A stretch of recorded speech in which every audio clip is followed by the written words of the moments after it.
دنیا میں جس شخص کو بھی اللہ تبارک و تعالیٰ نے زندگی عطا فرمائی ہے وہ اللہ تبارک و تعالیٰ کی قدرت کا شاہکار ہے۔ ہمارے ہاں یہ ہوتا ہے کہ ہم پہلے تو یہ پہچان ہی نہیں پاتے کہ اللہ تعالیٰ نے ہمیں کتنی خوبیوں کتنی صلاحیتوں کے ساتھ نوازا ہے، پہچان نہیں پاتے، غور نہیں کرتے۔ لقد خلقنا الانسان فی احسن تقویم، اللہ نے بڑی بہترین ساخت پر خوبصورت ترین انسان پیدا کی، لوگوں کو صلاحیتیں دی اللہ تعالیٰ نے۔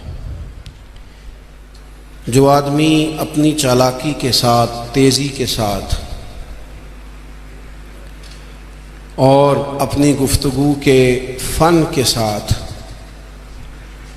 کسی بڑے سمجھدار آدمی کو معاذ اللہ دھوکہ دے لیتا ہے اور سیانے لوگوں کو لوگ پریشان کر دیتے ہیں، تو آپ غور فرمائیں، صلاحیت تو اس کے اندر تھی نا، لیکن اس نے غلط جگہ استعمال کی۔ اگر اپنی انہی صلاحیتوں کا وہ صحیح استعمال کرتا تو اللہ تعالیٰ اس سے بہت سارے خیر کے کام لے لیتا۔ پہلے تو ہم پہچانتے نہیں، غور نہیں کرتے۔ وہ جو کہا گیا تھا نا، من عرف نفسہ فقد عرف ربہ، کہ جو اپنے آپ کو پہچان گیا وہی تو اللہ تعالیٰ کو پہچان گیا۔ اپنی صلاحیت پر غور کیا جائے کہ ہم کیا کر سکتے،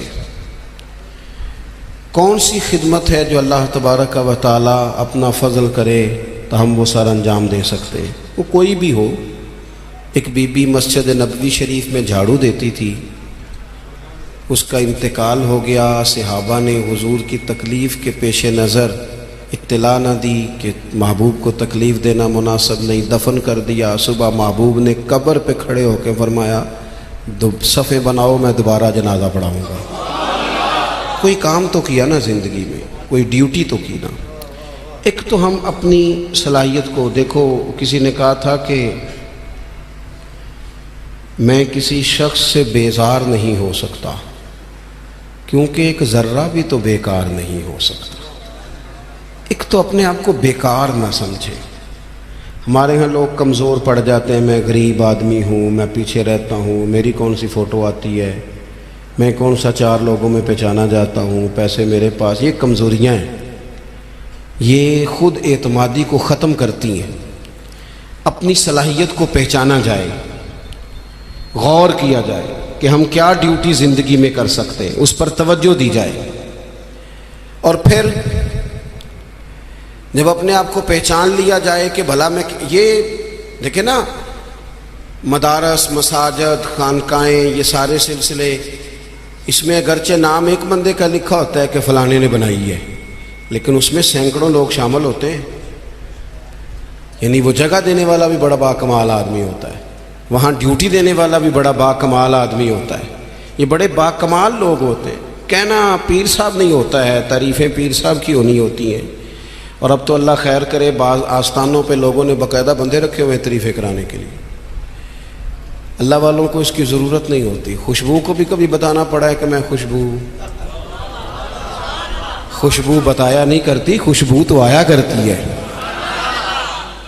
تو یہ نام تو قبلہ پیر صاحب کا ہی آئے گا، انہی کا ذکر آئے گا، چلے اچھے لوگ ہیں، آنا بھی چاہیے، لیکن بڑی خدمات ہوتی ہیں ان لوگوں کی جو آستانوں پہ ڈیوٹیاں کرتے ہیں، جو پیر صاحب کے آنے والے مہمانوں کی خدمت کرتے ہیں، جو وہاں رات کو دیکھتے ہیں، جو وہاں ڈیوٹی کرتے ہیں۔ اگر یہ سارے لوگ نہ ملیں تو کام ہوتا نہیں۔ تو ایک تو دیکھیں کہ صلاحیت کیا ہے۔ دوسری بات یہ کہ جب پتہ چل جائے تو پھر وقت کو بیکار ضائع نہ کریں۔ رب کے بندوں میں اور عام بندوں میں فرق کیا ہوتا ہے؟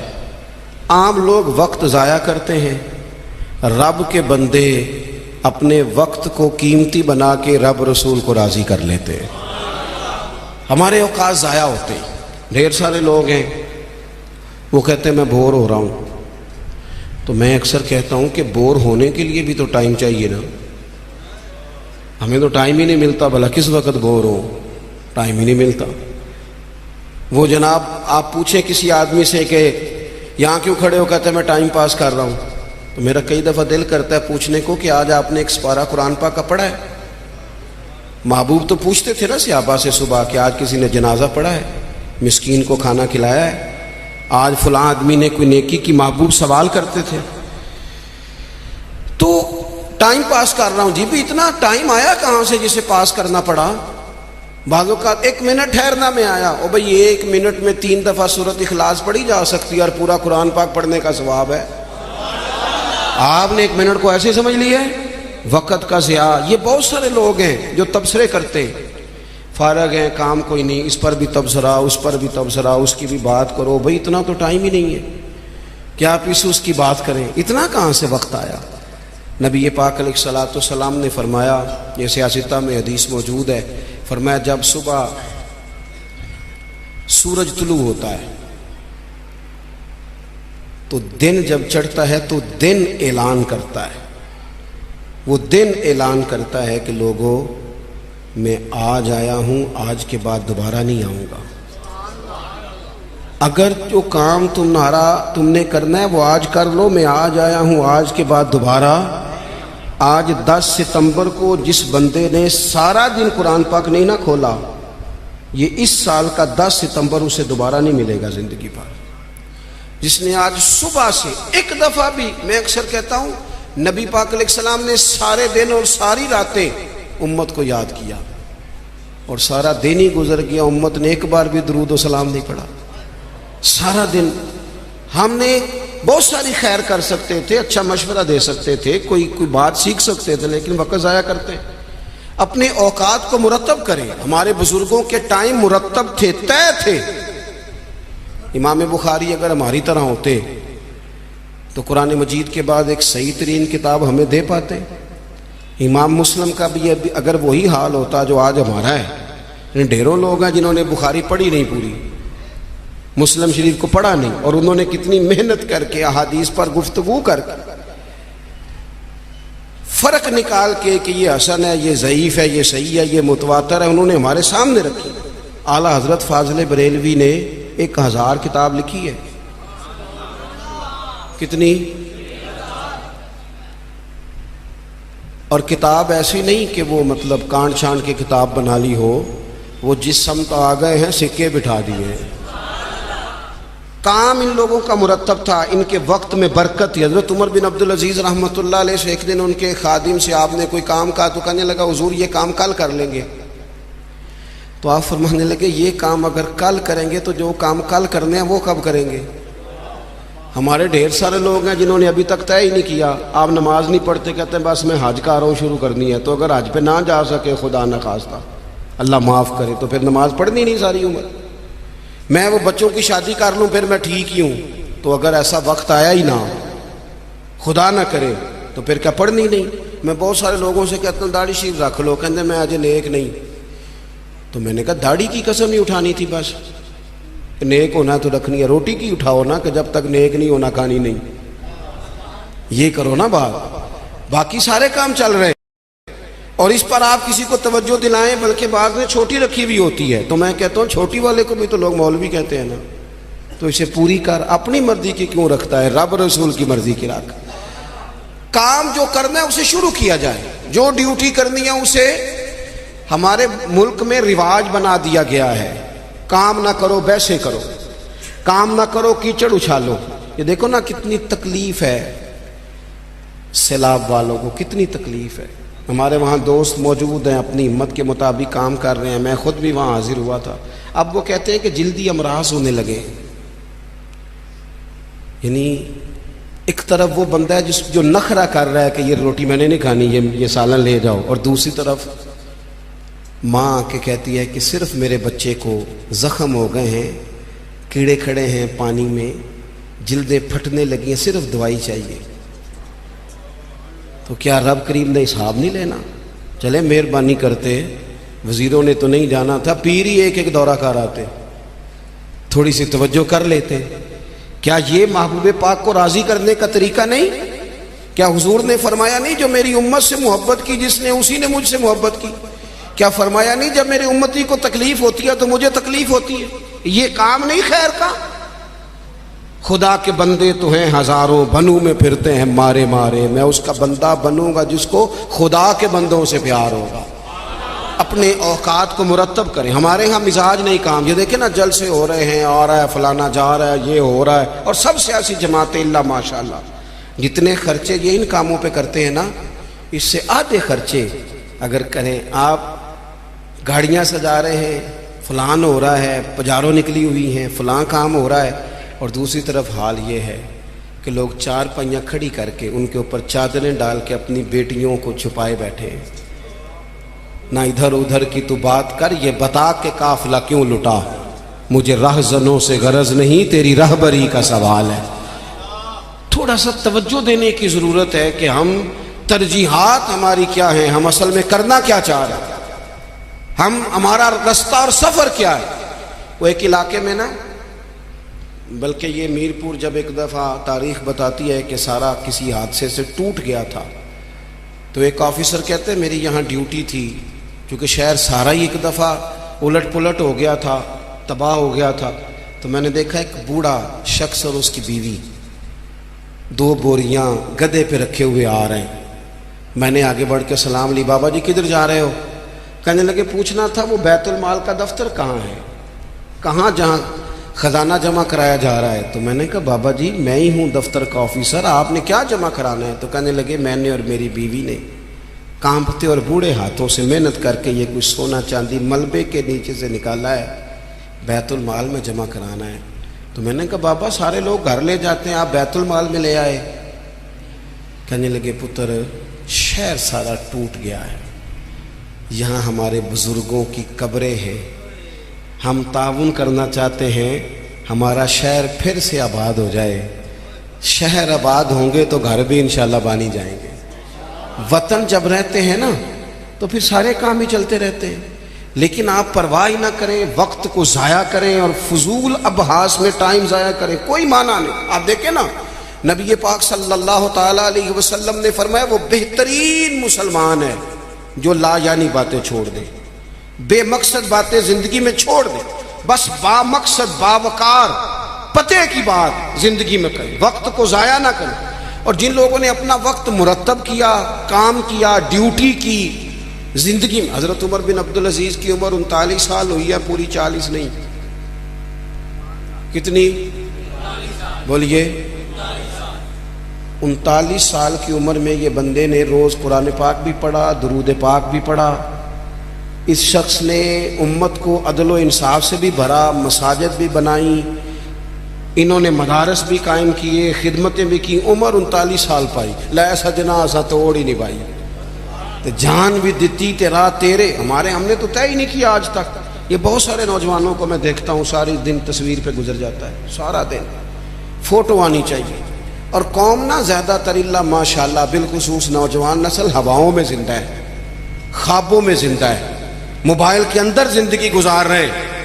زندگی کے دکھ کچھ اور ہیں, کرب کچھ اور ہیں, تکلیفیں کچھ اور ہیں, سمجھنے کی چیزیں کچھ.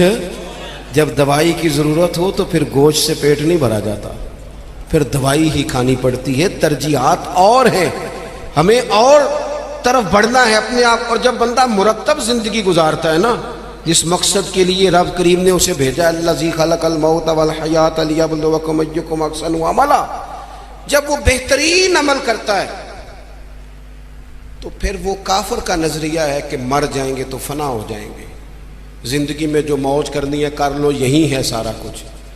مومن کو تو بتایا گیا ہے کہ تو یہاں قیدی ہے, تیری یہاں زندگی رب چاہی گزار دنیا میں, اللہ رسول کی مرضی پہ چل. قیامت کے دن اللہ تبارک و تعالی جنت میں تجھے ساری نعمتیں عطا فرما دے گا. یہ کووڈ-19 کے دن تھے نا, تو مجھے ایک سرکاری ادارے میں مدعو کیا گیا. کہنے لگے جی خوف بڑا ہے لوگوں پہ, کرونا سے ڈرتے ہیں. بعض لوگ تو ایسے ہیں جو کسی جگہ ہاتھ, یہ ٹینشن بڑی سوار ہوتی ہے نا.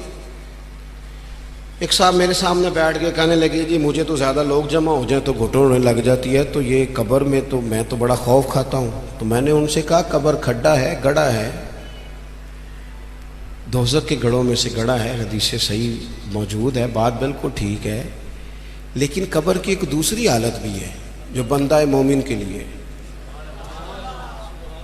آپ کا جو خیال ہے نا سانس کیسے آئے گی، چاروں جانب سے بند ہے، تو جو رب ماں کے پیٹ میں بندے کو سانس کے لیے موقع دیتا ہے نا، اور اگر کوئی اس سے بھی زیادہ آسان بات سمجھنا چاہے تو انڈا چاروں جانب سے بند ہوتا ہے، سوراخ بھی کوئی نہیں ہوتا، چاروں، میری طرف دیکھیں جی، چاروں جانب سے انڈا بند ہوتا ہے، لیکن جب چوزا نکلتا ہے تو زندہ بھی نکلتا ہے، سانسیں بھی لیتا ہے اور خوبصورت بھی نکلتا ہے۔ تو جو مالک وہاں اس کے لیے ساری آسانیاں فراہم کرتا ہے وہ قبر میں بھی فرمائے گا۔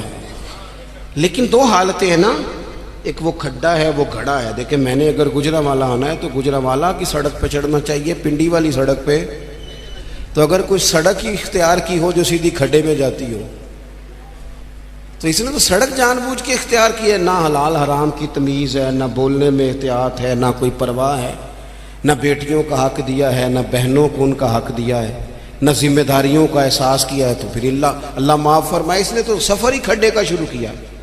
لیکن اگر اس نے زندگی تھوڑی محتاط گزاری ہے، رب چاہی گزاری ہے، تو پھر قبر کی دوسری حالت بھی حضور نے بیان کی۔ یعنی بندہ مرے گا تو ذرا تصور کرنا کیا کہنے لگا ہوں، جب وہ مرے گا تو اس کی صرف قبر نہیں بلکہ اس کی قبر باغ ہے، کیاری ہے، قبر باغ ہے، اور معمولی باغ نہیں، جنت کے باغوں میں سے باغ، اور ایسی کیاری جنت کی، ایسا باغ، ایسا گلشن کہ جس میں آنکھ کھلتے ہی پہلی زیارت ہی مدینے والے محبوب کی نصیب ہوگی۔ کیا کہا حضرت نے، کہنے لگے لحد میں عشق رخ شاہ کا داغ لے کے چلے، ہم نے اندھیری رات سنی تھی چراغ لے کے چلے۔ اب اللہ فرماتا ہے یوم نحشر المتقین الی الرحمن وفدا، فرمایا جو متقی لوگ ہوں گے نا، پرہیزگار، وہ جب رب کی بارگاہ میں پیش کیے جائیں گے تو مہمان بنا کے پیش کیے جائیں گے، اللہ کی بارگاہ میں مہمان بنا کے۔ وَنَسُوقُ الْمُجْرِمِينَ إِلَىٰ جَهَنَّمَ وِرْدًا، اور مجرموں کو جہنم کی طرف پیاس سے ہانکا جائے، پیاس سے ہانکا جائے۔ اپنے معاملات زندگی کو ہمیں جلدی سے طے کر لیں، وقت نہ گزر گیا تیزی سے، کالے بالوں کی جگہ سفید آنے لگ گئے، اور تندرست وجود کہیں کہیں سے درد کرنے لگ گیا۔ یاروں کے دوستوں میں سے، یاروں کی جماعتوں میں سے کچھ دوستوں کے ہم جنازے پڑھائے، وہ جنہ باجوں ایک پل نہیں سجیندے، پھر وہ شکلیں یاد نہ رہی ہیں۔ داؤد تائی رحمۃ اللہ علیہ سے ہارون رشید نے کہا تھا کہ کوئی نصیحت کر دیں، تو فرمانے لگے آپ کے والد کہاں ہیں؟ کہا قبرستان میں، دادا قبرستان میں، کہا ایک بیٹا بھی تھا قبرستان میں، بھائی قبرستان میں۔ فرمانے لگے تو نے اتنے جنازے پڑھے، ابھی بھی میں تجھے نصیحت کروں؟ تیرا کیا خیال ہے؟ وہ چلے گئے، تو نے نہیں جانا؟ او پئیاں دستیاں قبراں جنہ تے پھول پئے، ادھروں تے کوئی نہیں جی آمدہ، ادھروں ہی لکھاں گئے۔ اپنی زندگی میں تھوڑا چیزوں کو طے کریں۔ بڑی ہو گئی تصویریں، بڑی ہو گئی ویڈیو، اور بڑے ہو گئے چکر، اب بڑا کچھ ہو گیا۔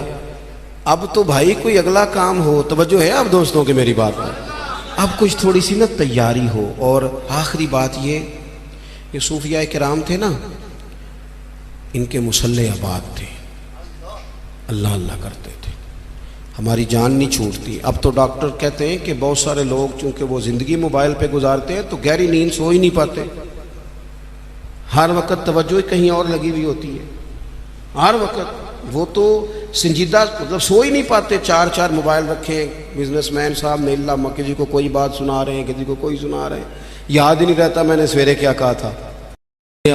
الجھی سی زندگی کب ہوتی ہے؟ جب بندہ مصلے پہ نہیں بیٹھتا، سارا کچھ بند کر کے، جان چھڑا کے، سرے رات بندہ کچھ دیر اللہ اللہ کرے۔ والذین یبیتون لربہم سجدا وقیاما۔ کچھ دکھ بندے کے بڑے ذاتی اور نجی ہوتے ہیں، وہ کسی کو نہیں بتائے جا سکتے، چاہتے ہوئے بھی بندہ نہیں بتا سکتا۔ ہمیں شریعت نے دعا سکھائی ہے، جو کسی سے نہیں کہہ سکتے وہ رب رسول سے کہہ دو، کھول کے کہہ دو، کرم بھی ملے گا، عزت بھی ملے گی۔ تو اپنی زندگی کے معاملات کو ترتیب دیں، بالخصوص مصلی، دعائیں، عبادتیں، اللہ سے جڑے کوئی ڈیوٹی زندگی میں کریں، لیکن خدمت کا مزاج بنائیں۔ یہ جو دوڑ دھوپ ہے نا ہماری بلا وجہ کی، اس سے باہر آئیں۔ اللہ کی بارگاہ میں دعا کرتا ہوں اللہ مرحوم بزرگوں کی بخشش فرمائے اور ہم سب کے حال پہ رحمت کی نظر فرمائے۔ آخر دعویٰ یعنی الحمدللہ رب العالمین۔